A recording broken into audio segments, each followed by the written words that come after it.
In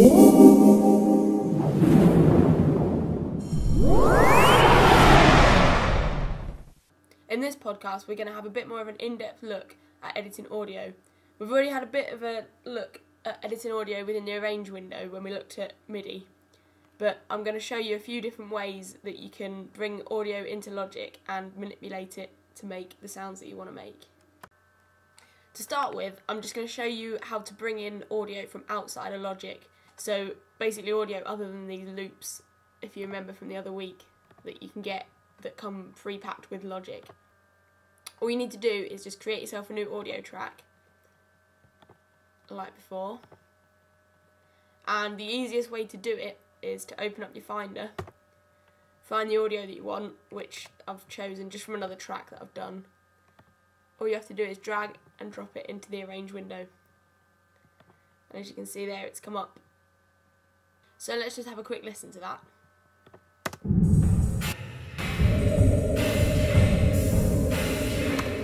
I've taken the click off and I've soloed it just because it's not in the same tempo as the rest of the track. It's just something that I've picked at random from a different track that I've done with different tempos and whatnot.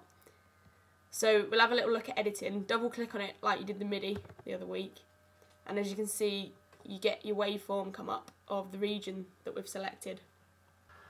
From this point, you can now edit your waveform independently using this functions drop down menu here. You can normalise your audio, which has already been done, so it's not made a lot of difference, but basically normalisation picks the loudest point of the track and brings everything else up relative to it. You can change the gain, so make it louder or quieter, but just be careful of distortion. There's a fade in and out function, which to use, you just highlight the audio you want to fade in or out, and select, there you go. Let's do the other end. There we go. You can silence parts of the audio again by highlighting the bit you want to silence.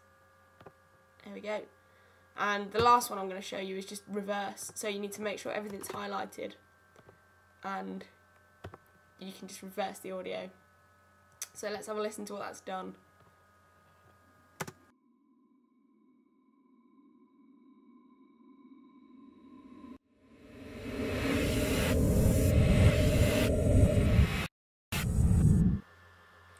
Okay, so the next way of editing audio I'm going to show you is by using the ESX24 sampler. So if we just get rid of the sample editor and this list by the side, we need to make a new MIDI track. And this section here, the input, you want to select as ESX24. And that there is Logic's built-in sampler. We'll worry about all of this in a bit. The first thing we're going to have a look at is this edit here. So if you click edit, it brings up a whole new window, which is where you can start building, creating and editing your instrument.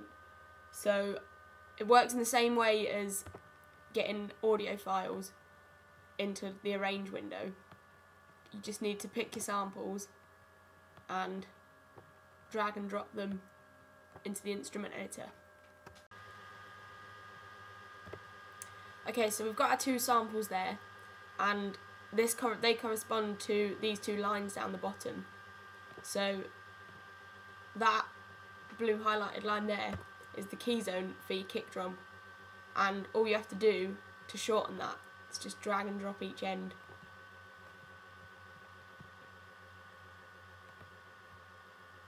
And then you can do the same for your snare.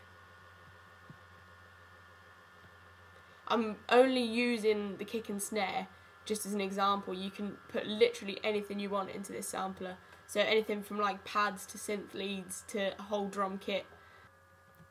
Okay, so now as you can hear, we've got ourselves a basic drum kit. And the next thing we're going to do is have a look at all these functions along the top here. We're just going to concentrate on the kick drum for now, just to give you an example of what everything does. So this key function here, whatever that says there is which note your original sample we played on. So at the moment, C3, that there is my original sample, and as you go down the keys, the pitch gets lower. but you can change that to whatever you want. So if I want my original sample to be played on C1, just change it. There we go. And as you go up the keys, this time it gets higher. You can stop that happening by scrolling along to that little tick box, just untick pitch, and now all of the key zone will play your original sample at the same pitch.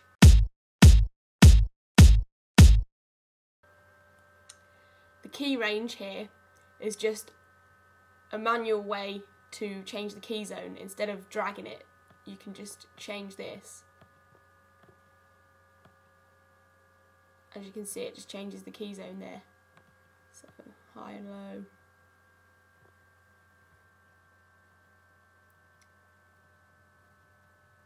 The next one we're going to look at is this playback. So we've already had a quick look at pitch.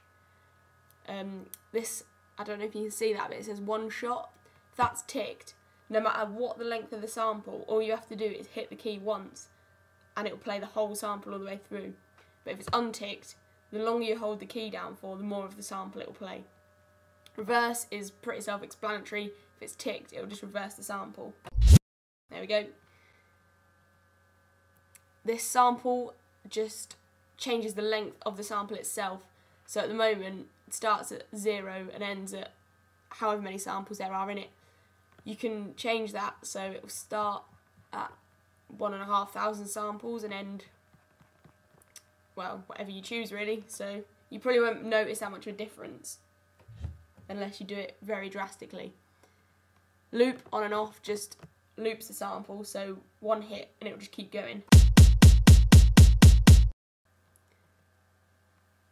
And that's probably about all you need to worry about for now. We're just going to come out of the instrument editor now and I'll just give you a quick introduction to this main bit of the sampler. This part of the sampler controls the whole instrument globally rather than the edit window where you were just controlling each sample individually. I'm not going to go into too much detail because I'm going to do a podcast on all the different synths in Logic, and a lot of this will be covered in that, so you'll recognise it and it will start to look familiar.